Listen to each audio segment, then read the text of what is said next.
Bonjour, aujourd'hui on plonge au cœur de l'ordinateur pour résoudre un grand mystère. Quelle est la différence entre un fichier et un dossier? C'est la base pour bien s'organiser, alors c'est parti. On a tous déjà vu ça, non? Un bureau d'ordinateur ou un écran de téléphone avec des icônes dans tous les sens. C'est un peu le bazar. On cherche une photo, un devoir et impossible de mettre la main dessus. Alors comment on fait pour s'y retrouver facilement? Pour mettre de l'ordre dans tout ça, l'ordinateur nous donne deux outils super importants, le fichier et le dossier. Ils forment une équipe, mais attention, ils ne font pas du tout la même chose. Comprendre leur rôle, c'est vraiment la clé pour que tout soit bien rangé. Alors la différence fondamentale, c'est quoi? En fait, c'est très simple. Un fichier, ça contient l'information. C'est comme une feuille de papier avec un dessin dessus. Le dossier, lui, il sert à ranger ces feuilles de papier. L'un, c'est le contenu, et l'autre, c'est le contenant. D'accord, allons un peu plus dans le détail. Un fichier, c'est l'élément de base. Ça peut être un exposé pour le cours de technologie, la photo des dernières vacances, une musique qu'on aime bien ou même une vidéo. En gros, chaque chose qu'on crée ou qu'on télécharge est un fichier.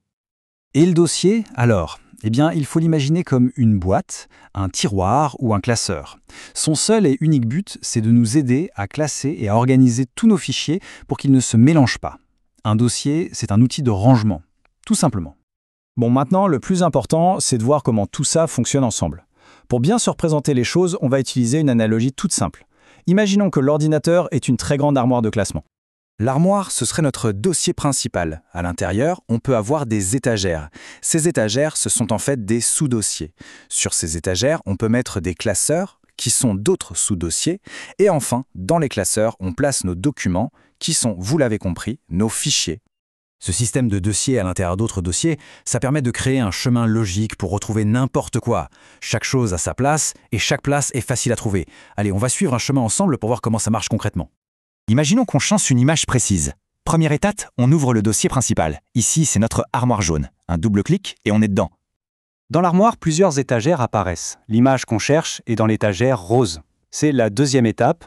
On ouvre le dossier étagère rose. On continue notre chemin. Sur l'étagère rose, on trouve plusieurs classeurs. Celui qui nous intéresse est le classeur vert.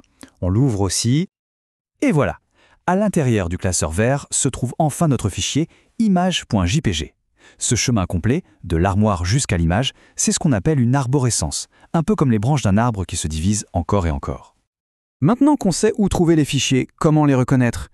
Chaque fichier a sa propre petite carte d'identité qui nous dit qui il est et ce qu'il fait. Cette carte d'identité se compose de 3 parties. D'abord, il y a l'icône, cette petite image qu'il représente. Ensuite, il y a son nom, qu'on peut souvent choisir soi-même. Et enfin, la partie la plus technique mais super importante, l'extension. L'extension, c'est vraiment l'élément clé. Ce sont les 3 ou 4 petites lettres juste après le point dans le nom du fichier. C'est elle qui dit à l'ordinateur « Attention, ceci est une image, ouvre-la avec le programme pour les photos » ou « Ça, c'est un document texte, ouvre-le avec le traitement de texte ». On croise ces extensions tout le temps. Par exemple, un document texte finit souvent par .doc ou .pdf. Une image, c'est souvent .jpg ou .png.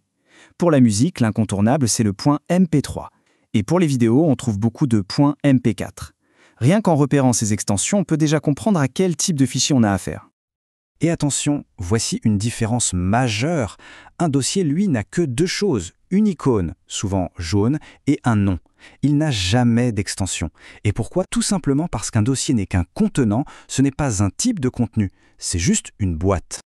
Et voilà, maintenant, toutes les cartes sont en main pour devenir un pro de l'organisation numérique. Fini le désordre, place à la structure. Alors, pour résumer, il y a 3 points essentiels à retenir. 1. Le fichier contient l'information. 2. Le dossier sert à ranger. Et 3. L'extension après le point nous dit de quel type de fichier il s'agit. C'est aussi simple que ça. Et ce qu'on vient d'apprendre est utile partout. Sur les PC sous Windows 10, on utilise l'explorateur de fichiers. Sur un téléphone Android, ce sera l'application Mes fichiers. Et sur un iPhone ou un iPad, ça s'appelle tout simplement Fichier. Le principe reste exactement le même partout.